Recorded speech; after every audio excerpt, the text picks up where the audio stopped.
Starting ఏ ఫుడ్స్‌తో start చేయాలి? అండ్ కన్సిస్టెన్సీ ఎలా ఉండాలండి? స్టార్టింగ్ ఇప్పుడు మనం అందరమైతే ఉగ్గు అంటాం. సో దట్ ఈస్ ద అంటే ఐడియల్ ఫుడ్ అనమాట రైస్. ఓకే. రైస్ అనేది because it doesn't have any allergic properties and easy digestion and genetically we are already made to absorb rice కదా, ఈజీగా డైజెస్ట్ అయ్యే కెపాసిటీ ఉంటుంది కాబట్టి రైస్తో స్టార్ట్ చేసుకోవచ్చు.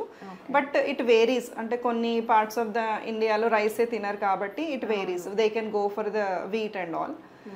కాకపోతే కన్సిస్టెన్సీ అనేది ఆల్మోస్ట్ ఇనీషియల్ స్టార్ట్ చేసినప్పుడు మిల్క్ లైక్ కన్సిస్టెన్సీనే ఉండాలి, ఎందుకంటే బేబీకి అప్పటి వరకు అది అలవాటు అయిపోయి ఉంటుంది కాబట్టి జావా కన్సిస్టెన్సీలోనే మనం పెట్టాలి.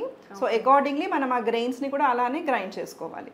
అంటే ఉగ్గు ఈజ్ నథింగ్ బట్ రైస్ని సోక్ చేస్తాము సో దట్ అది కొంచెము న్యూట్రియంట్స్ పెరుగుతాయని చెప్పేసి, దాని తర్వాత దాన్ని డ్రై రోస్ట్ చేస్తాము.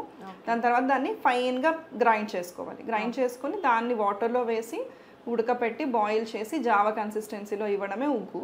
ఇంకా దాంట్లో వెరైటీస్ యాడ్ చేసుకుంటూ ఉంటారు అందరూ, అంటే టేస్ట్ కోసమని, ఇంకా న్యూట్రిషన్ పెంచడానికి దాల్స్ యాడ్ చేస్తారు, డ్రై ఫ్రూట్స్ యాడ్ చేస్తారు, అండ్ కొంచెం గీ అనేది అట్లా యాడ్ చేసుకుని మనం బేబీకి పెట్టొచ్చు. సో ఇనీషియల్గా ఆల్మోస్ట్ ఇంకా మనం చెప్పాలంటే milk like consistency or dosa batter consistency and also అది సేమ్ సాఫ్ట్నెస్లో ఇవ్వాల్సి వస్తుంది ఇనీషియల్గా.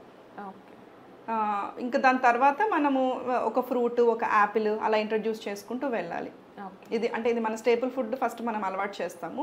మెల్లమెల్లగా ఫ్రూట్ ఒకటి, వెజిటేబుల్ ఒకటి, ఎవ్రీ 4 డేస్కి 5 డేస్కి మనం కొత్త ఫుడ్ ఇంట్రడ్యూస్ చేసుకుంటూ అలా యాడ్ చేసుకుంటూ వెళ్ళాలి బేబీ ఫుడ్స్.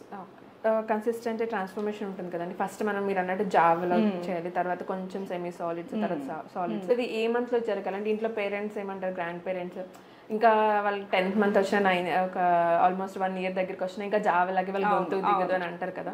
సో ఏ మంత్లో ఏ ట్రాన్సిషన్ ఉండాలండి? సో ఇది కూడా కరెక్ట్ విషయమే, ఎందుకంటే మనం టెక్స్చర్ అలవాటు చేయకపోతే బేబీకి తర్వాత నార్మల్ డైట్ తినడంలో చాలా ఇబ్బంది వస్తుంది. సో టెక్స్చర్ ట్రాన్స్ఫర్మేషన్ కూడా very important, consistency and texture. So మనము ఇనీషియల్గా యూజువల్లీ ఏం చెప్తామంటే ఒక ఎనీథింగ్ మనకు అలవాటు కావాలంటే minimum it will take 1 month కదా. సో మనం at least 1 or 1.5 months or maximum of 2 months మనం ఫస్ట్ బాగా లిక్విడ్ కన్సిస్టెన్సీలో ఇచ్చి స్లోగా దాన్ని ఆఫ్టర్ మేబీ ఇప్పుడు మీరు 6 monthsలో స్టార్ట్ చేశారనుకోండి, టిల్ 7 months or 8 months ఆ కన్సిస్టెన్సీ ఉంచి 8 months ఎండింగ్లో మీరు చేంజెస్ చేసుకోవచ్చు. అంటే కొంచెం ఇప్పుడు ఏం చేయాలంటే కొంచెం ఇడ్లీ బ్యాటర్ టైప్లో, ఇందాక దోశ బ్యాటర్ లాగా ఇప్పుడు కొంచెం ఇడ్లీ బ్యాటర్ కొంచెం థిక్ ఉంటుంది కదా, సో ఆ కన్సిస్టెన్సీలో మీరు ఇవ్వచ్చు. అండ్ టెక్స్చర్ అలవాటు చేయడానికి ఏం చేయాలి అని అంటే ఇందాక మొత్తం సాఫ్ట్గా గ్రైండ్ చేసుకోవాలనుకున్నాం కదా మనము, ఇప్పుడు కొంచెం దాన్ని బరుసుగా కోర్స్గా గ్రైండ్ చేసుకోవాలన్నమాట, అంటే రవ్వ కన్సిస్టెన్సీ అట్లా చేసుకుంటే మీకు 2 రకాలుగా బేబీకి అలవాటు అయిపోతుంది. అండ్ ఈలోపు మనం మిగిలిన ఫుడ్స్ కూడా యాడ్ చేస్తాం కాబట్టి లైక్ ఇడ్లీ కానివ్వండి, యాక్చువల్గా కూడా ఇడ్లీ పెట్టొచ్చు, అంటే ఒక 7 months బేబీకి మనం ఇడ్లీ అనేది ఆఫర్ చేయొచ్చు. దాంట్లో దాల్ వాటర్ వేసేసి లేదా కర్డ్ ఇష్టం ఉండే వాళ్ళైతే కర్డ్ వేసేసి అట్లా మనం ఆఫర్ చేయొచ్చు. ఇడ్లీ కానీ ఉప్మా కానీ అట్లా కూడా అలవాటు చేయొచ్చు, సేమ్ కన్సిస్టెన్సీ కదా మనం అనుకున్నది అలా అనమాట.